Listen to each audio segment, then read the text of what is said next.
নমস্কাৰ আজি মই আপোনালোকৰ লগত টুথব্ৰাছৰ বিষয়ে কথা পাতিম যেনেকৈ দিনত দুবাৰ ব্ৰাছ কৰাটো ইম্পৰ্টেণ্ট হয় সিমান এডাল ভাল টুথব্ৰাছ কিন্তু সিলেক্ট কৰাটো সিমানেই বেছি ইম্পৰ্টেণ্ট হয় মাৰ্কেটৰ পৰা যিকোনো এডাল ব্ৰাছ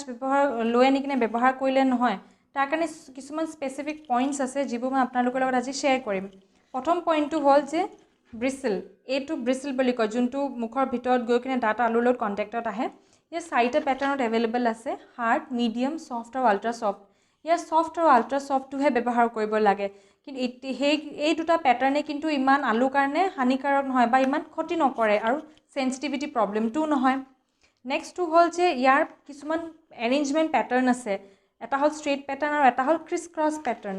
এডাল দেখিছে এডালত ক্ৰিছ ক্ৰছ বুলি দেখুওৱা আছে এই ক্ৰিছ ক্ৰছ পেটাৰ্ণটো কি কয় ধুনীয়াকৈ আলু আৰু দাঁতৰ পৰা যিবোৰ লেতেৰা লাগি থাকে তাৰ ওপৰত ধুনীয়াকৈ ওলাই অনাত সহায় কৰে কিন্তু যোনটো ষ্ট্ৰেইট পেটাৰ্ণ হয় সেইটো ইমান ইফেক্টিভলি কিন্তু ক্লিন কৰিব নোৱাৰে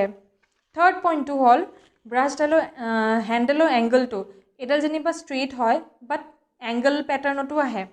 এংগল পেটাৰ্ণৰ যোনটো হয় সেইটো ধুনীয়াকৈ মুখৰ চব পিনে গৈ কিনে লেতেৰাবোৰ উলিয়াই আনিব পাৰে কিন্তু ষ্ট্ৰেইট পেটাৰ্ণটোৱে ষ্ট্ৰেইট হেণ্ডেলডালে কিন্তু ইমান ইফেক্টিভলি কাম নকৰে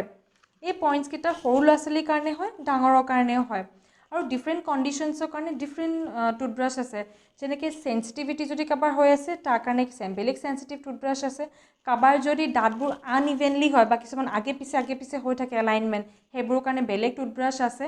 চ' বেলেগ ধৰণৰ কাৰণে বেলেগ বেলেগ টুথব্ৰাছ আছে নেক্সটটো হ'ল যে আমি কেনেকৈ মেইনটেইন কৰিব লাগিব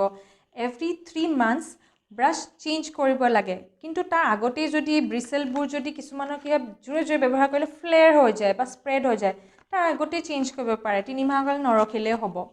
ব্ৰাছ ব্যৱহাৰ কৰি কিনে ড্ৰাই হ'বলৈ এৰি দিব লাগে তাৰ আগতেই যদি ভিজি থাকোঁতেই যদি কেপ লগাই দিয়ে বা কভাৰ কৰি দিয়ে তাত বেক্টেৰিয়া গ্ৰ' হয় সেই বেক্টেৰিয়াবোৰ আকৌ মুখৰ ভিতৰলৈ যাব দুবাৰ ব্ৰাছ কৰা একো লাভ নহ'ব তেতিয়া আৰু কিছুমানৰ হেবিট আছে যে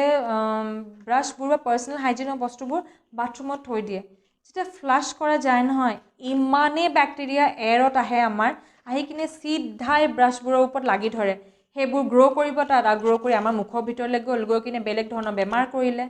চ' এইবোৰ কিছুমান পইণ্টছ ধ্যান ৰাখিব আজিৰ পৰা আগতে হয়তো নাজানিবও পাৰিছিলে কিন্তু এতিয়া মই আপোনালোকক ক'লোঁ এইবোৰ ধ্যান ৰাখিব সৰু ল'ৰা ছোৱালীৰ ক্ষেত্ৰতো ধ্যান দিব আপোনালোকে নিজৰ ডাঙৰেও এই ক্ষেত্ৰত ধ্যান দিব চ' মোৰ ভিডিঅ'বোৰ চাই কেনেকুৱা পাইছে মোক কমেণ্ট ছেকশ্যনত জনাব লাইক কৰিব শ্বেয়াৰ কৰিব আৰু মোৰ চেনেলটো ছাবস্ক্ৰাইব কৰিব ধন্যবাদ